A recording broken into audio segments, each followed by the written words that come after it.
G'day fellas. Well, I was doing an Age of Empires 4 video for the channel, and I got a ping on Discord saying, hey, Drongo, new patches just dropped. So, I guess you know what that means. It means Bill O'Reilly said it best when he said, Can't do it. We'll do it live. Okay. We'll do it live. Fuck it. thank you very much, Bill. That's exactly what we're going to do. We're going to do it live. So we'll put on some tunes. Hopefully you guys are liking it. Hopefully it's not too loud in the back. And let's get into it. Now, one thing I did note when I opened this up was look how small this little bar is over on the right-hand side. Typically, you would expect this bad boy to be a little bit bigger, but it's moving awfully slow. So I think this is going to be an absolutely huge patch. I haven't looked at any of this. I haven't updated Steam, nothing. This is all fresh right now for me. 4:59 a.m. You guys can see it down there, bottom left-hand corner on the 17th of March. Yes, I am in the future. So let's get into it. What have we got? New. Resources per minute can now be toggled and displayed in the UI. Awesome. Exactly what I wanted to see. New. View the range of your units with the new attack range indicator option. Amazing. Player civ flags are now displayed on the in-game scoreboard. Stop it, guys. You're doing too much here. Loads of stability and performance improvements, particularly for low-end machines. Really good stuff to see. UI updates galore, including a new chat system and numerous tech tree overhauls. Amazing, because we never had a chat system, so now we've finally got one. Hopefully. That's great. Improve the invite system for inviting your friends, recent friends, clan friends, and cross-platform friends. And a significant overhaul to the modding system, including the ability to use certain mods in ranked matches and custom games. Hopefully this means that we can see things like the fish mod. One of the most popular mods in Age of Empires 2 is a fish mod, where essentially that provides an outline over the fish and enables you to find them a lot easier. Because at the moment in Age of Empires 3, it's very difficult to see fish, or whales in particular, because of the way that they go under and then they come back up and you've got to try and find it. But in Age of Empires 2, it's very easy. The box is already there for you. So hopefully that's a mod that will be made for Age of Empires 3. And let's get into it, hey? I'm incredibly excited. I don't know whether we're just going to move straight onto balance. I think we might just take it slow. We'll look at everything. Build spotlight, new resources per minute. So here we can see plus 234 a minute, plus 90 a minute, plus 92 a minute. Next to your total resources will be your resource gain per minute. That's very, very good to see. So it's available down here. Resource gather, new attack range indicator. So this is some of the stuff that they were showcasing in the previous patch. The patch notes at the end, they were saying we're working on this. So attack range indicator, you can see the range of the longbowman compared to the range of the musketeer. So much larger, much further extending.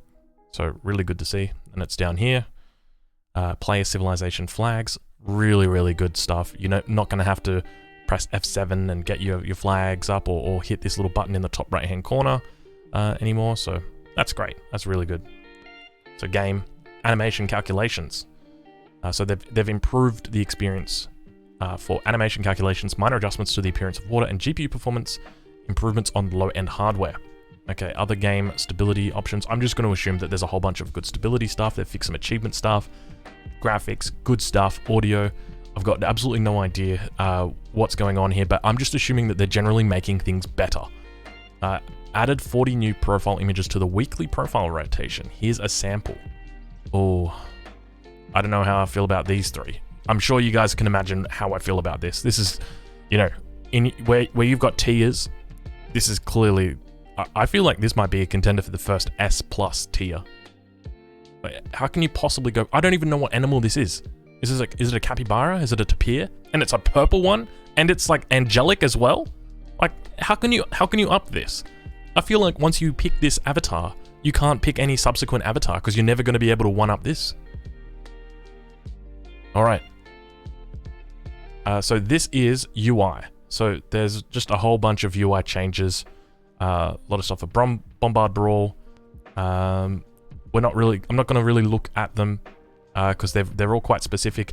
And ideally, I just want to get to the good stuff. I want to get to the juicy stuff. Give me the stuff I want. You guys know what it is. I want to see those balance changes. Civilization balance. Now, I am working on a new song at the moment, okay? It's a Rebecca Black parody, her song Friday. It's going to be parodied to Patch Day. Unfortunately, Patch Day came a little bit sooner than what I thought it would. I honestly thought I'd have it a couple more days. I was planning on getting it worked out within the next 24 hours. So a little bit unfortunate, but at the same time, hey, not too bad. General, half crates. Fixed an issue which would prevent idle villagers from collecting half crates. Alright, that's a good thing. Units and buildings. Church and mosque. Reduced construction time from 25 seconds to 20 seconds. Okay, I guess it was unnecessary that they took that long. Good change. The Grand Columbia Revolution unit, the Lanero, has now been tagged as hand cavalry. I don't really know that unit, or I'm not really that familiar with it, so sure. Several adjustments have been made to the Native Scout. They now have a build limit of 5. And the Advanced Scouts 3 card now, in addition to its benefits, provides plus 20 to their build limit. Okay, so I think this is, it says, is that an age 3 card? I'm not really familiar with Native Scouts and how it works. I know that there was a Native Scout rush that a lot of people complained about. It can be hard for civilizations that don't really have a way of dealing with it, like the Dutch. They don't have the Musketeer. They've only got the Skirmisher, which has got a very low base attack, so it's I guess it's a reasonable thing to do. I'm not sure how this affects it, but I suspect if that was something that was being abused or misused, that it's now been fixed up. We've got upgrades as well. Spirit Medicine, now properly improving the native village's spear attack. I didn't realize that it wasn't, but good. Cards, Advanced Dock. Oh my god, they finally fixed Advanced Dock! Fixed a bug where European and Native American docks would only gain 50% bonus damage, while Asian docks gained the full 100% bonus damage. All docks are now properly granted 100% bonus... Wait, what? This used to be bugged in that it gave plus 50% and plus 100% in the same card. It was giving the equivalent of 2.5 bonus. Okay. Well, if it's fixed to give the intended amount, I guess that's a good thing. I'm just curious though, because I always felt like playing against Portuguese, my caravels were getting 1 shot, or normally about 2 shot, but I hope it's not worse. I hope it's better. We've also got some changes for Native Warrior Combat, which has been moved to Age 2. And so they've lowered the attack and the health bonus as a result. And Team Native Warrior Combat has moved from Age 2 to Age 1. And that's also been lowered. So curious that they've targeted this. I never realized that natives were that strong, or at least I've not seen any strategies at the higher level that have really implemented them. So curious to see that they've actually reduced it and then lowered their tier down as well. But let's get into it. So, the Aztecs. Near the top of the 1v1 ranked ladder are the Aztecs, who have maintained a high win percentage since launch. What? At the heart of their success is an overwhelming reliance on the Messenger, council member to quickly advance to the Commerce Age. So that's the one that takes like 30 seconds or 40 seconds. The following changes aim to encourage more variety in early Aztec gameplay while granting greater strategic flexibility later on, as it should now be more desirable to select other council members and save the Messenger for later in the game. So, we've got, this is really interesting. Near the top of the 1v1 ranked ladder are the Aztecs, who have maintained a high percentage since launch. High win percentage. That's really strange. I guess one of the things to remember though is that this is obviously looking at all of the games. It's not just looking at the very, very top of the ladder. You know, it's very well established that the Aztecs are considered to be underpowered at the top of the ladder. But keep in mind, these are people who have learnt to master the civilization or how to counter it, and as a consequence, they've formed that opinion. At the lower levels though, so when I say lower levels, I'm even talking like 1800, you know, at an incredibly high level, Aztecs are still very, very, very good in my opinion, just because of the power of their delayed rush. All right, well, let's take a look and see what we've got. So the following tribal council members now take 70 seconds to advance from Age 1 to Age 2. And so it used to be 90 seconds. So that's a 20-second buff. That is so big. That is massive. All right, so Wise Woman, 1 farm travail, 10% farming speed, estate gathering speed. That's not going to get used. The Warrior, 2 Skull Knights, that'll probably get used. The Elder, 1 War Hut, 10% hut stats, probably not going to get used a lot.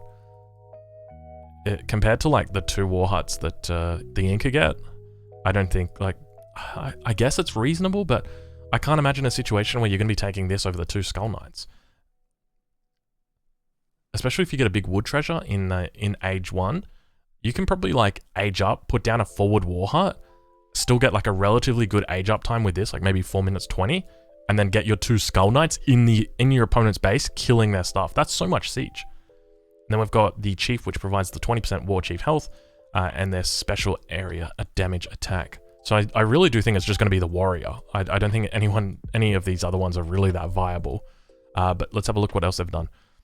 So they've reduced the siege damage from the Spearmen. Okay, I guess that makes sense. Puma Spearmen are incredibly strong when it comes to siege. It's not by a huge amount, 6. I mean, it does stack up when you consider, you know, if you're shipping, say, 6 Puma Spearmen from the home city, then that's 36 damage per swing. But they've sorry, I'm having a bit of an issue with my mouse at the moment. I'm scrolling down too much and too little up, so apologies. Hopefully I'll get that one fixed for you guys. I'll try and work that out my best. But they've also increased the hit points from the Coyote. So I think this is a very reasonable change. It means that they're a lot better in fighting. And to reduce their siege damage I think this is actually quite a smart step. Because, okay, if we were to take what they say here, right? That they're already a very high % win rate civ. Okay, and then you leave this the same. Well, now you're just providing buffs to a civilization that was already, according to the stats, quite strong. So I think that this is a reasonable move. It will mean that, you know, when your Aztec opponent is sieging down your house or your town center or your house, it's going to be that much slower because it's now reduced. Now, it's not reduced by a lot. Like, if you were to look at that, you know, 6 times 6 is 36. 6 times 8 is 48. Is that right? I think that's right. So you're reducing it by 1/8.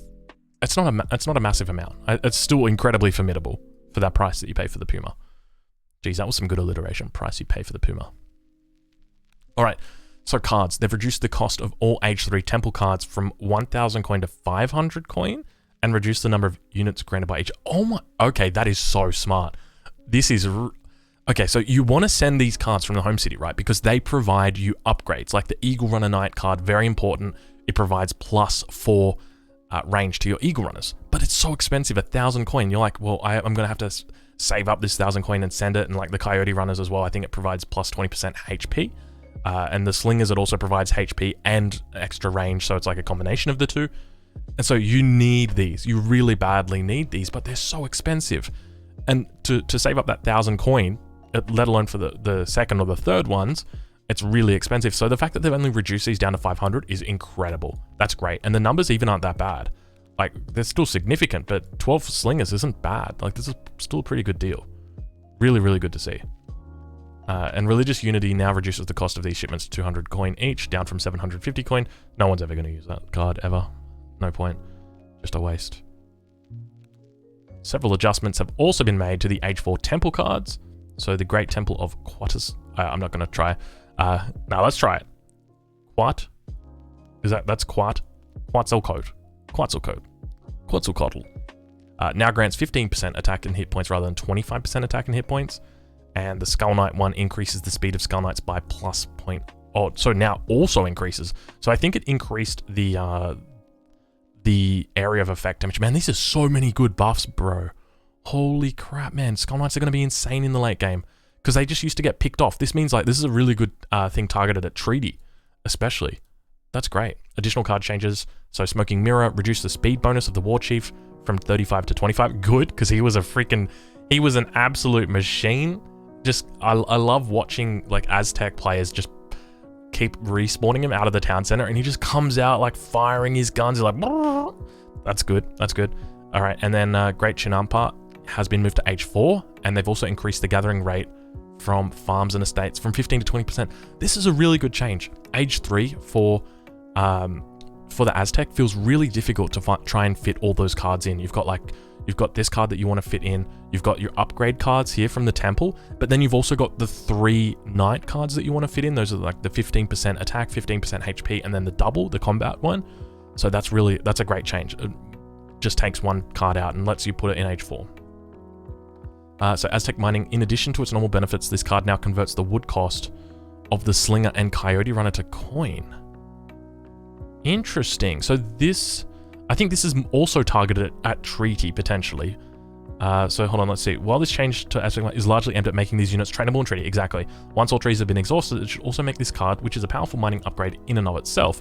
So it's 40% for anybody wondering. I think it's 40% mining upgrade, and then I think they get a 20% upgrade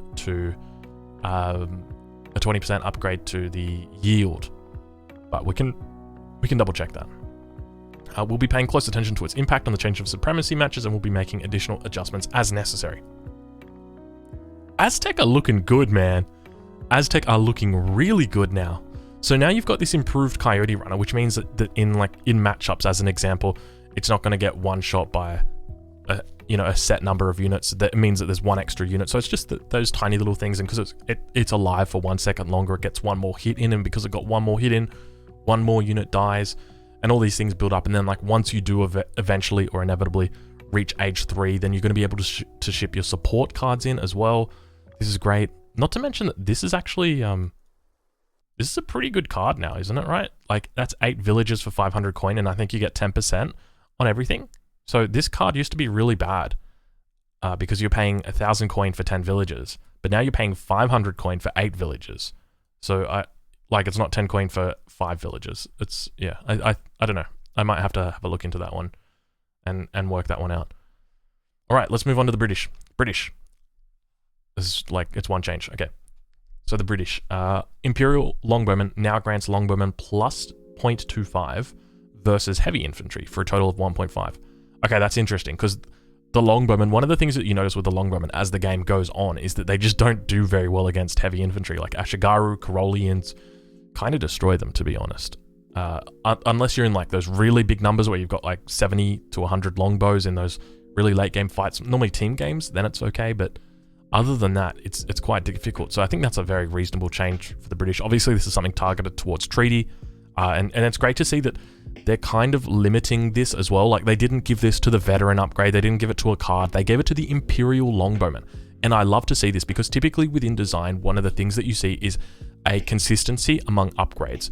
You know, okay, if we're going to give the longbow plus 0.25 versus heavy infantry in age 5, then we need to give it to the crossbowman, and we need to give it to the skirmisher, and we need to give it to the Cazador. But no, they're looking at it and they're saying, well, the longbow is quite weak from its design, and we're going to give it this. And I love that. I really think that's nice. One of the great things that we saw was the 50 food crate coming out for the French. So a lot of people didn't agree with that because from a design perspective, that seems wonky. It seems a bit shoddy having it, you know, some crates 100, some crates 50. But me, I think that's wonderful. I think that's amazing. It's a perfect medium between 0 and 100, baby. You keep doing you. I'm loving it. The Chinese. Let's see what they got. So the Chinese. The Temple of Heaven Wonder now awards the following units in each age. 3 villages, age 2, 6 villages, age 3, 9 villages, age 4, and 11 villages, age 5. So that's been reduced from 10 villages and 20 villages respectively. So another change targeted at treaty. One of the big things that was happening in treaty is that players would typically go in age 4, they'd max out villages, and then they'd age up to age 5 with this wonder, and then they would sit at 120 villages the entire game. And because China gets extra population space, they get a 220 population space, they could fight with 100 population and they would drain a lot slower than other civilizations, if at all. Sometimes they just wouldn't drain. So that's a great change. And so they've corrected the line of sight of the War Academy. This is really good. I remember when this was brought to my attention, I was like, yeah, that's a great point. Why does the War Academy have the line of sight of a town center? It's crazy. So now it's been brought into line. Like, it has no reason to. Like, it's not a blockhouse. It's not like combined with an outpost or anything. So that's great. And so they've also changed the German relations. So these are more Chinese buffs. This is a huge buff. I can't wait to talk about this. So fixed an exploit where units trained were unable to spawn due to space limitations would refund more resources than they cost to initially train. I wasn't aware of this, but I do like that they've moved the trickles down. So I was just double checking. So the food trickle has now been moved to age 1. The wood trickle has now been moved to age 2, and the coin trickle has now been moved to age 3. Now, I don't think that means that we're ever going to be seeing people somehow going for age 1 food trickle as China. That's just not going to happen, okay? But we are definitely going to see people go for the German consulate a lot more now with this, because it means that you're able to add more trickles than before. Before you had to wait until age 3 to get your wood trickle and age 4 to get your coin trickle, but now you can fast fortress, get your first trickle, get your second trickle, hit age 3, get your third trickle, and then end your alliance with the Germans and then move on to someone better and stronger, just like you did with your last. Okay, don't worry about that. Anyway, I think this is a great change. It's incredibly important for China. I think China are in quite a good position, but this definitely helps them out a lot more. British consulate is still going to be probably the mandatory consulate, but I think in a lot of matchups where you're able to play a little bit more passive, I think this is definitely going to be the go-to. Alright, so cards. They've also changed new army, so this is one that they changed in the last patch. They've reduced the food cost from 500 to 400. So I actually did a video on this when it got changed, and my bottom line was, well, no, it doesn't really work. But I don't know whether that is going to change things. We'll have to take a look at it. Unlikely, though. And the Dutch. So, for the Dutch, increased the starting game mining bonus from 15% to 20%. So they've said that this change should not only improve the Dutch early game without making any adjustments to their starting resources, but aims to offer more strategic variety by boosting their coin income. Likewise, it should better allow for aggressive strategies, which involve delaying the construction of their banks. Agreed. I think that's a great change. I think for the Dutch especially, like this is a very good overall buff. Honestly, like you could just give me this buff and I'm happy as the Dutch. What they said there is that you can delay building banks. And that's so true, just by that small increase. All right, I'm curious to see what else they've done. All right, cards, Bank of Amsterdam and Rotterdam. In addition to increasing the build limit of banks, both cards now also increase the settler build limit by 5. Okay, this is one of the things that I've said is that like, one of the things that we notice with the Dutch is that typically the way that their games work is this. You start your game, you get to age 2, you build 5 banks, and that's it. You never build any more banks ever. Ever. Like, you obviously you ship like your unique church card.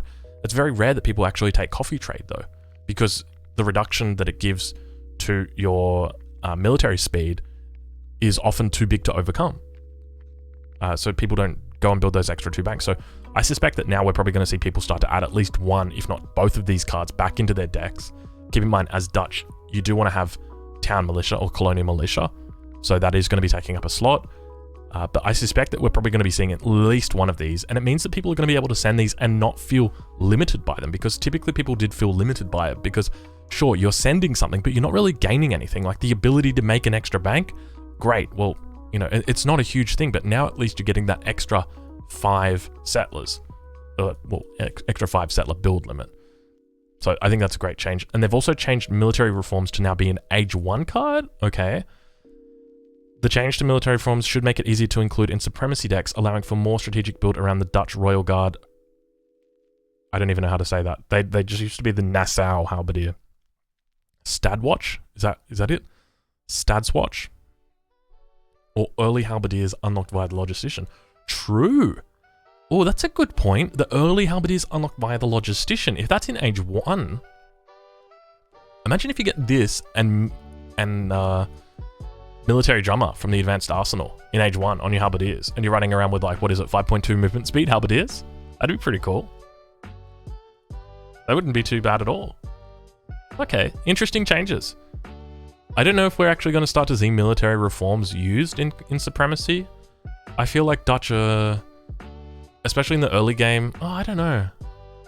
They've got a lot of upgrade cards, I guess, that they want to send, but yeah, that could be it. Okay, well, overall, I think these are pretty reasonable buffs for the Dutch. It's going to guarantee that their age ups, you know, to be honest, I'm thinking with their age ups, like with this increase, they could probably even be looking at doing a faster age up than what they do now. Which is amazing. You know, the faster you can age up, the better, because the sooner you can send 700 wood, the sooner you send 700 wood, the sooner you get your 2 banks both up. Really good change for the Dutch. And very subtle. I like it. I think this is great. It's not quite a resource crate, which would be more static. It's something throughout the game, which is something that is, you know, going to scale. So really cool. The French. Cuirassier. Improvements are now calculated. Oh, no way! No way! Improvements are now calculated using age 2 base stats rather than age 3. This shouldn't result in any notable difference to their strength during the Fortress age, but will mean that they benefit slightly less from each upgrade. The Imperial Gendarme and upgrade and French Consulate Gendarmes have been adjusted accordingly. Oh my god, rest in peace. Rest in peace, Cuirassier. This was one of the reasons why they were so strong, because they scaled off their Fortress age upgrades. It meant that, you know, when you did a cav combat timing or something like that, you're getting the extra HP. You know, you're getting plus 15% on that 20%. Wow. Okay. All right. We'll have to see what the final numbers are and do a bit of a comparison. But that is, I did not expect that. Okay. Because they already nerfed the Cuirassier in the Definitive Edition. Obviously with the Thoroughbreds card getting nerfed, Thoroughbred card, Age 4 French card, which reduced the cost of the Cuirassier by, I think it was 10%, and also reduced the population space from 3 down to 2. They removed that population space, so the Cuirassier is always at 3 space. But now doing that as well, wow. Okay, I mean, I'm sure it's still going to be an absolute beast in the late game, just obviously not as much of a beast. And they've also removed the card Food Silos, so the French no longer have access to the card, so probably a bit more targeted towards treaty, this change. French obviously having a very good economy, massive population space as well, and just food silos, meaning that they're able to do their... so in treaty, typically the French want to do the trade from food to coin, and having food silos is obviously an important card in making sure that works, but now that means that they're going to be able to drain... Not that they won't drain faster, but they will drain sooner. Alright, and the Germans, not really a balance change, but German settler wagons now obey rally point setup mills. So in H3, there's a card, Germantown Farmers, which allows your mills to train settler wagons. And before, if you select your mill and you right-click somewhere, it doesn't send them. They don't obey it. It just spawns the settler wagon. But now it actually spawns it and will send it on its way. Alright, so now we move on to the Houdinaise. Alright, so the upgrades are Horse Secrets, which is the Corral Big button. In addition to its previous effects, the upgrade also improves the training speed of cavalry by 35%. Okay, this is good. This is a great thing. So obviously the Houdinaise have a lot of trouble in the late game. Not a lot of training reduction. I don't actually think that they've got any now that I think about it. They don't have anything. Like you've only got the fertility dance, and that's 25 vils. So do you really want to do that? So anyway, and then they've added a new card. War Hut Training improves the training speed of the Houdinaise War Hut units by 35%. Really, really good changes. So obviously targeted towards treaty and towards late game. I mean, you're not really going to be using this card in Supremacy. Age 2 for the Houdinaise already is very, very filled out. Chock-a-block, as my dad would say. He'd say it's very chock-a-block. So I don't think we're going to be seeing this in Supremacy, but obviously we'll be seeing it in Treaty. And then this is obviously a really good change for late game Houdinaise, being able to train cavalry faster. So good stuff. Love to see it. Inca, one of the new civilizations in the Definitive Edition. So let's take a look at what they've done. Oh, the Chief. Wait. So the Chief, Age 2 to Age 3 now only grants 1 town travois as opposed to... Oh, okay, I've got you.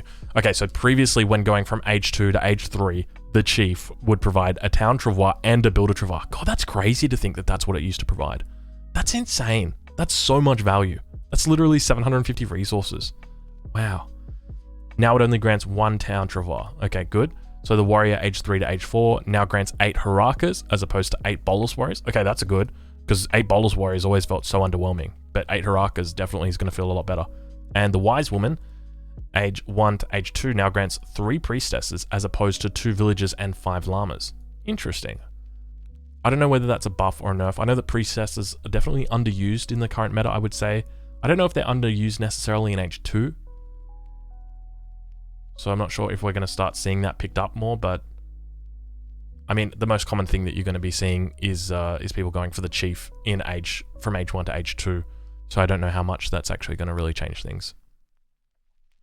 Note that in future updates, we may tweak the strength of the Chief, which currently grants 2 Builder Travois. Yeah, I would, because it's the strongest stage up in the game right now.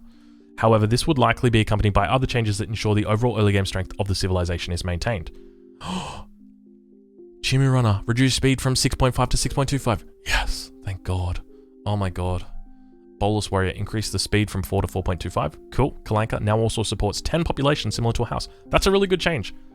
So obviously the Chimera Runner, incredibly fast, very, very difficult to get your hands on it. And even when you do get your hands on it, it can just run away because it can't be snared. So great to see that it's being nerfed with a reduction of speed. Bolus Warrior, underwhelming unit. Good to see that it's getting buffed. And the Kalanka. So the Inca have this problem where they find it a little bit difficult to reach maximum population just because of the way that their houses are structured. Typically, you have to be putting down all your town centers, shipping town centers, and potentially even putting down tambos, which are the trading posts that the Inca get to reach maximum population. But with the Kalankas, these are like the advanced war huts where you train your advanced units. You're not going to have to do that anymore. So it now supports 10 population. Really good change. So cocoa cultivation, which is the estate big button, that's the one that provides you the extra coin. It's like a trickle of coin. So they've reduced the build limit of estates from 20 down to 10, effectively halving the maximum coin income. Yeah. I mean, they halve the maximum income, but it's still pretty good. I think it's like 0.7 at the moment, so that's still equivalent to a single factory. So it's yeah, that's pretty, not too bad. All right, so cards. American Allies no longer enables all Carib, Mapuche, and Zapotec units. Instead, you will choose one ally who will then grant access to their units and unique upgrades via the native embassy.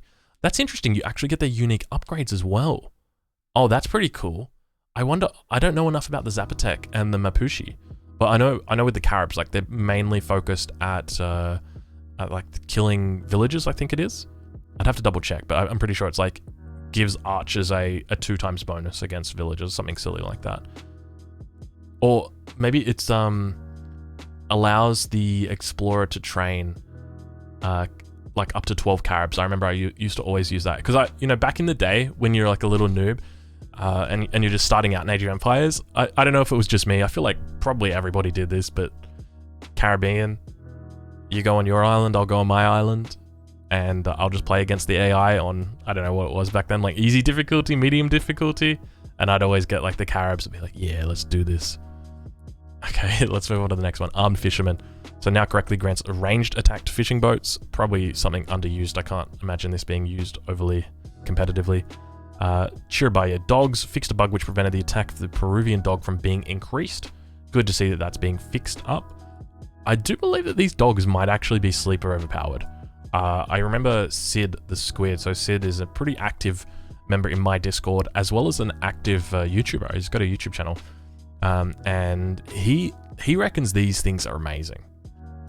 So I'll have to have a look into it.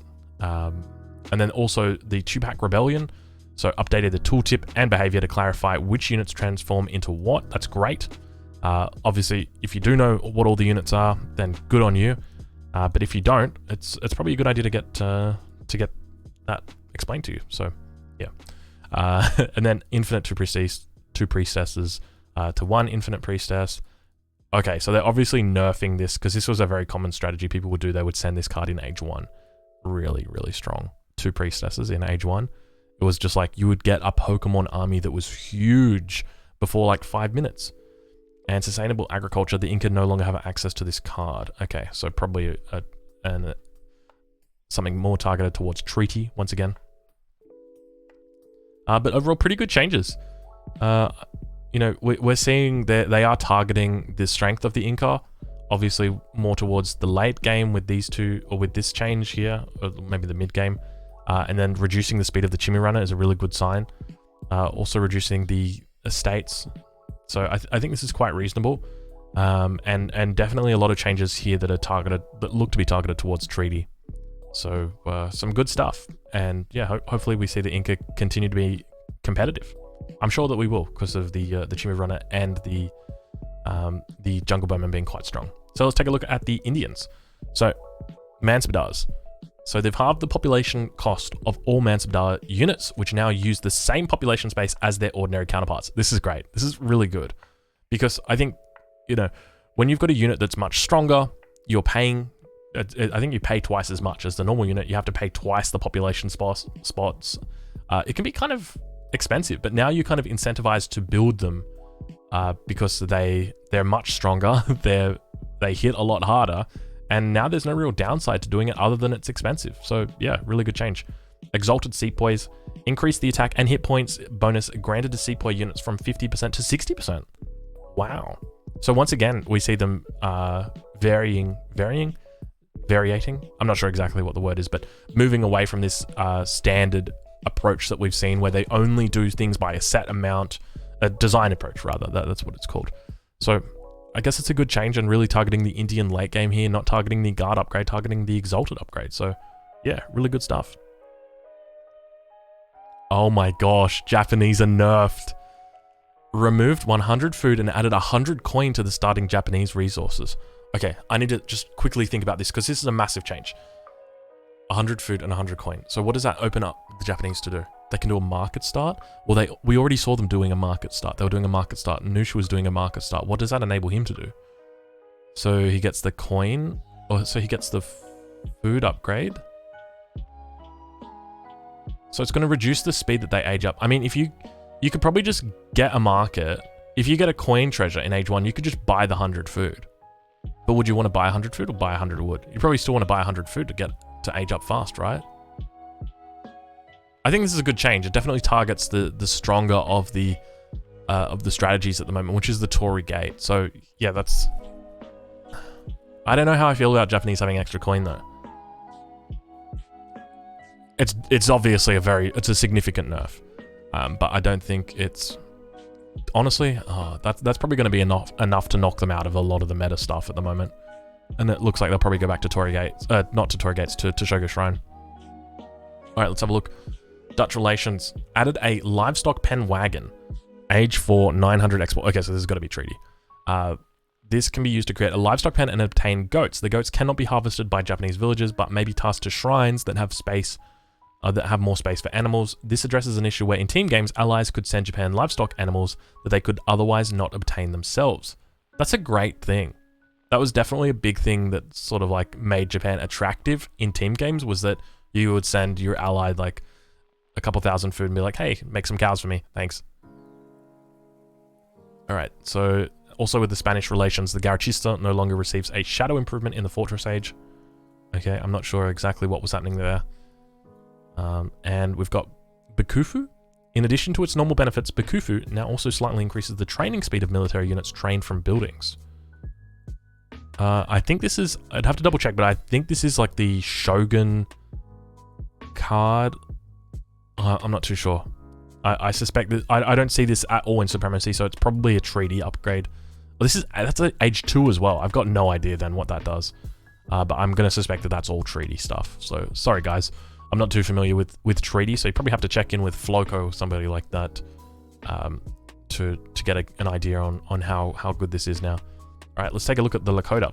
In Team Supremacy games at all skill levels, the Lakota are by far the most powerful civilization in Age of Empires Definitive Edition. Does not surprise me. Does not surprise me. I know that there were people saying, oh, double Sweden's lame. No, you know what's lame? Lakota, full stop. Lakota is so lame. Oh my lord. Okay, these changes aim to reduce their overall strength, focusing particularly on features that are more useful on larger maps and against greater numbers of opponents. Oh, man, look at the changes that they're doing. Okay, so they removed 100 wood and add 100 coin to the starting resources. Get wrecked. Feels so good. They don't get that starting. So Lakota would like always chop for this extra 100 wood just to get the starting trading post. Now they don't. Now they can't do it. Ceremony Plaza changed how villagers scale the siege damage bonus granted by the fire ceremony. While the maximum possible benefit has been lowered to 150% siege damage from 200%, the benefit starts at a higher point than in previous builds. Okay, that's good. So while they have nerfed like the overall strength of it, they have buffed it. So it means that you could have like, instead of needing to have 10 villagers on it to do meaningful damage, maybe now it's only like 7 or 6. So it's a buff, but it's a nerf, obviously. And Lakota War Chief, reduce the speed bonus granted to nearby units from plus 15 to plus 10. Yes. And villagers all around the world exhaled with a sigh of relief. Oh, doesn't that feel so good? Get out of here, man. I'm so sick of you just running around the entire map with your 8 movement speed everywhere. Oh, Fitzbro is in tears right now, Fitz. I'm sorry, buddy. I'm sorry. I just realized you can see this little guy's little pee-pee. Look at that. Oh, the Bison's rocking it, man. He's just, if you got it, man, you gotta, what do they say? If you've got it, flaunt it. I guess that's it, hey? All right, let's move on to the Ottomans. The Ottomans, all right, fixed an issue where the production of citizens following a revolution and subsequent redemption of the citizenship card would take longer than normal due to the auto-training of Ottoman villages. Citizens will now take 25 seconds to train, cost 70 coin, and have a build limit of 99, as intended. Good change. Obviously just a bug.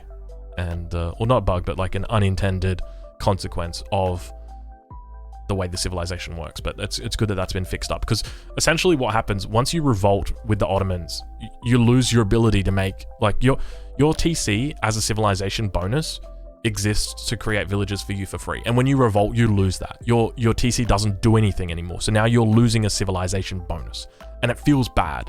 And to then further be punished by revolting and then using this citizenship card, which allows you to retrain villages again, and then further be punished by it, it felt really bad. So it's great that they could do this. Honestly, for the Ottomans, I would love to see that with all of their citizenship cards, it just re-enables their town centers to start making villages again. That would be so cool. I'd love to see that. Oh, I would actually want to do revolts if that was the case. That would be so cool. But I guess at the moment though, it is this way. All right, and we take a look at New Order Infantry. So it is an Age 3 card that's been moved to Age 2, and it increases the training speed of heavy infantry from 15% to 20%. I don't think I've ever seen this card. Is this an Ottoman card? It looks like an Indian card. What is this card? Increase the training speed of heavy infantry to 15. What the heck is this card? Can somebody comment in the video down below if you've seen this card before? I don't ever remember seeing this card at all. Okay. Cards. Food Silos card has been added as a home city shipment. Obviously, it's not new because I would have mentioned it here. And it looks like they took it away. You know, you give and you take. You take from the French, you give to the Ottomans. So good to see. All right, the Portuguese. We like to encourage interactive map control based gameplay, and we're not fully comfortable with the Portuguese having access to the 7 cow shipment alongside their other civilization bonuses. Get wrecked, all you fast industrials out there. 7 semi-fattened cows. Wait, I just realized. If they're taking 7 semi-fattened cows away from the Portuguese, what are they going to do to my Sweden, bro? Oh no, not like this. Bro, I think I've seen like semi-fattened cows from the Portuguese like twice, man. I've seen Sweden in the last day like 48 times. And that's not even counting the times I played it. Oh, this is going to be bad. Okay, the Russians. These changes are aimed at boosting the Russians' early game and encouraging more fortress and industrial age strategies while bringing them into line in team supremacy mode. Okay, Blockhouse. Increase the population supported from 5 to 10. Okay, that's good. So, I mean, Russians aren't typically wood-starved in the early game that much. Like, you're going to ship 700 wood very early anyway. But I guess that's reasonable. They'll be paying close attention to the impact of the above changes and will make adjustments as necessary, especially since it creates a new opening strategy where 50 wood can be collected and a blockhouse constructed in lieu of a house.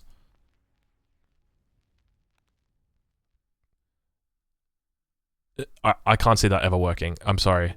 That is not a new opening strategy at all. Okay, Drongo, bring out the notepad. Why is that not a new strategy? Okay, as Ottomans, you start with 5 villas, okay? And you have 10 population space.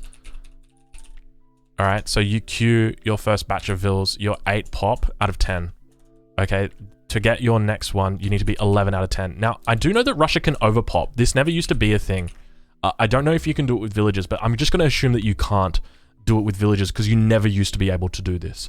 I think it must be like a definitive edition or a change that happened in the ESOC fan patch. I'm not too sure, but anyway, I'm just going to assume that you can't for the sake of this. But I guess if you can, then it would change this argument completely. But anyway, we'll go off this. And so to chop 50 wood in this time, and then also build blockhouse in this time, and then also gather necessary, I'm not going to spell necessary, that's a hard word for me to spell, gather food for next batch of settlers. Yeah, that's a pipe dream, man. I'm gonna be real. Alright, if that happens, I will eat my shoe. I won't even just eat my shoe, I'll eat both of my shoes and my socks. I don't see that happening. But who knows? Maybe it's like a treaty strategy. You never know. Maybe it's a treaty strategy. Oprenik reduced the siege damage from 75 down to 64. Okay. It did seem a bit excessive. I'll give it that. Probably targeting their sort of mid... yeah, they were really annoying. Okay. So we've got card changes. Reformist Tsar. Reduce the cost of westernization upgrade enabled at the church from 900 wood down to 350 wood, 350 coin. Okay, that's a great change. So Reformist Tsar or Refimus Tsar, was an upgrade that changes, I think it researches all of your veterancy upgrades for you. So it researches veteran, Cossacks, veteran, muskets, veteran, strelets. But you used to have to pay 900 wood for it. Now you only have to pay 350 wood, 350 coin. I think that's what it does. That's what it used to do. I'm not sure if it's been changed, but that's very reasonable, because you're going to be investing in at least 2 upgrades. Like, you're at the very minimum going to be getting veteran strelets and veteran Cossacks as a Russian player in the Fortress Age. Now you can combine it. You can keep your production buildings working. Obviously, you have to ship the unique church card, but that is typically something that the Russian players will do because of Kalmarks. Kalmarks are the Age 3 Dragoons that you can get. Well, technically, they're Age 4 Dragoons in Age 3. And you pay a similar amount of wood, and you're going to be getting a whole bunch of Guard Dragoons. So really, really important. They're kind of like Manchu. They supplement the anti-cavalry in the Russian army. Really, really important. So it's something that we're starting to see more and more. And I suspect with this change, we're probably going to see it even more. Especially because Russia reaches Age 3 quite late already. So I feel like it could be easy to fit this in. So now Ransack properly applies to Grenadier grenade launcher attacks. I didn't know that it wasn't affecting it. That's obviously it's a good change. Bug fix. Castration no longer allows for the construction of blockhouses by the Explorer. This change is aimed at the treaty game mode. Yes, it is. Engineering school card has been added as a home city shipment. Another treaty balance change. Unicorn mortars has been adjusted accordingly. I don't know what this card does, but I love the name of it. And I hate that I didn't know that this card existed until right now. That's awesome. Spanish. This particular change is aimed at improving their win percentage in team games, which is abnormally low at all skill levels. Well, that doesn't surprise me. I think that's definitely something that we could have identified. To maintain the civilization's identity and the important role of the pikeman and the rodolero, well, then you're just never going to have a civilization that's good at team games, because these units are terrible in team games. The Commerce Age cavalry upgrades have not been altered to improve the dragoons. Okay, so they've just been giving cav combat. Cav combat now affects Spanish dragoons, not just hand cavalry. Okay, well, that's reasonable. I feel like Spanish dragoons with unction could actually be good now, because that's plus 15% HP and cav, HP and attack. So if you go mass dragoons with unction, that could be legit. Especially because they've got the cav combat now. Have to look at that. Okay. Oh god. Okay. I see red. I don't like it when I see red. When Drongo sees red, he sees bad things. The Swedes. Breathe. Reduce the maximum number of trees that can be harvested from 7 to 5. So that means that our 0.35 torps are going to be 0.25 at best. Torp. Increase the cost to build from 125 to 135 wood. Okay, that's not that bad. So they went from 115 wood up to 125, now they're going up to 135 wood. Carolian corrected the unit's line of sight. Dude, that's a buff, we got a buff. I'll take it. Dominions Age 2 to Age 3. Is that it? So we're just moving Dominions to the 3rd age. You're not giving it anything extra? Like, I guess Dominions was already a pretty strong card. Am I just going to start shipping building HP now instead? I think I just start shipping building HP. Because what really made Dominion so strong was that HP. It delayed your opponent from burning them down so much. That's significantly going to hamper Swedes. Kanoki, you did this, Kanoki. Kanoki, if you never brought this to my attention, I never would have streamed games of me playing Swedes with this lame strategy, and then Zanir never would have copied me, never would have got rank 6 with it, and then Noosh never would have... it's terrible. And then they've also removed 8 crossbowmen. They did give them 3 Huss in a patch. What was that? Not the most recent patch, maybe the patch before that. So I guess you give and you take. We've still got 2 leather cannons, but I guess this was a card that was pretty often used. Dominions is honestly completely destroyed. So once again, Sweden just getting hit hard. I would have just loved to have seen, like, had they just increased the cost of the Torp from 125 to 135 wood and just leave it at that and not touch Dominion for the moment. I know that Dominions is broken, but you've literally just relegated it to a completely useless card now. You can't use this card now. It's gone. There's no use for it. By the time I get my Torps up, I'm still in age 2. What? Do you think I'm gonna... Who is gonna be hitting age 3 and they're like, oh yeah, age 3, great, I'm at 11 minutes. Fuck yeah. Now I can get that 30% HP bonus for my torps. That's what I've been missing. Now I got it. No, they're gonna be like, oh, give me my 2 falcons. I need 2 falcons. Give me my blackberries. I need my food economy. Give me 1,000 coin. I need to be making culves. Give me my light gun carriages. I need to get these units upgraded. You know, give me my Jaegers. Give me my 3 coin mines because I've mined out all my coin mines in my base because I was too busy building mercenaries. They're not gonna be saying, give me dominions. Like, what are you gonna be doing with 4 torp wagons in age 3? I guess, you know, now what? It kind of makes a point because Dominions is now in age 3, your torps aren't going to have health, and so all your torps are going to get burned down a lot faster, so by the time that you get to age 3, you can just ship Dominions and then replenish your burnt down torps because you didn't have Dominions in the first place with your torp wagons. There you go. That's big brain, baby. That's big brain. I feel like this is a terrible change. Like, there was so many options that you could have done if you were to look at this card. You could have reduced the percentage of health that was given. You could have just removed the health given. You could have taken away the... instead of it being like 4 torp wagons, just make it 3 torp wagons. But then I guess even if it's still 3 torp wagons, am I going to send it? Probably. Reduce the rate that it gathers crates, maybe? Or just take that away altogether. But then even then you kind of lose a bit of design. This just feels bad because this Dominions is now relegated to every other card that you don't know the name of.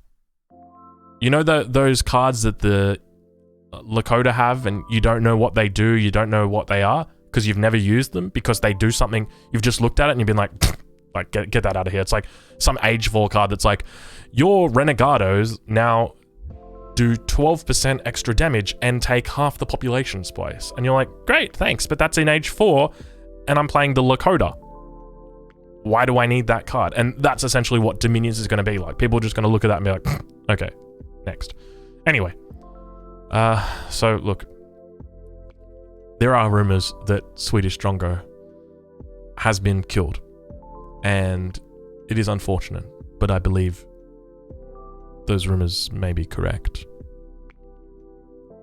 It is a sad day, but a necessary change. Look, I think that Sweden's still going to be relatively okay with the exception of Dominions. Where there's a will, there's a way. The Swedes will live on. I just don't think, obviously, you're not going to be able to send Dominions first. So it's probably going to be 700 wood, 600 wood is probably the standard build from now on. Yeah, I'm curious how else it's going to change. But anyway, let's move on. Oh, let's not move on. Let's go back. I just want the old Swedes back, baby. All right. Okay. Be strong, Drongo. Be strong for the children. Random maps.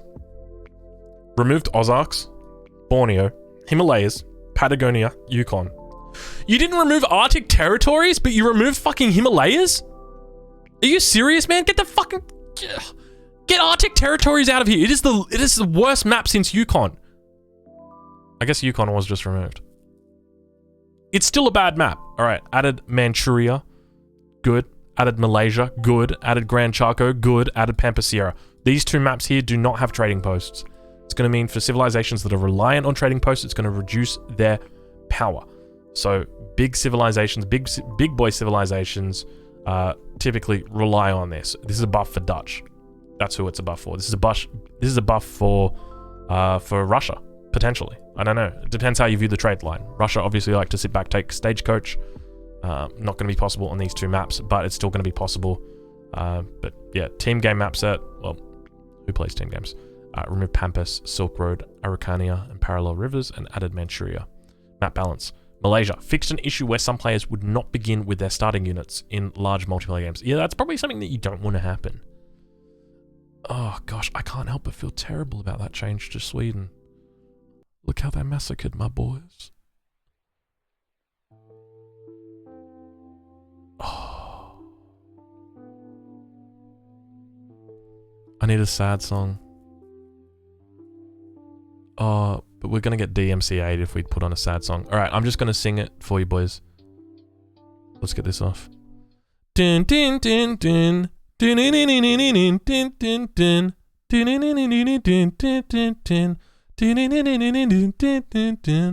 We've come a long way. All right, you guys know the rest. But we'll see Sweden again, I'm sure. Okay, all right. Lobbies of matchmaking.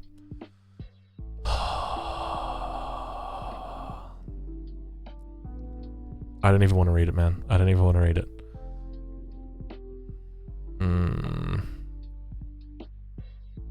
And they're doing a lot of other stuff as well. All right, guys, it's been a real, this has been a real fun patch. All right. Look, if you don't see any more YouTube videos out on this channel for a couple of days, you know why. And that's probably because I'm in my bedroom crying. So I hope you guys enjoyed the video. We're going to be having a lot of upcoming content. Got the Age of Empires 4 video that'll probably be hitting you guys tomorrow, so look out for that one. And then we'll be streaming from Thursday. Going to be trying out a new schedule, so going to be streaming a little bit later than what I typically do. But I'll put in a little bit more information into the next video that goes up, just so you guys know. But other than that, I hope you enjoyed the video, and I'll catch you guys in the next one. Thanks for watching.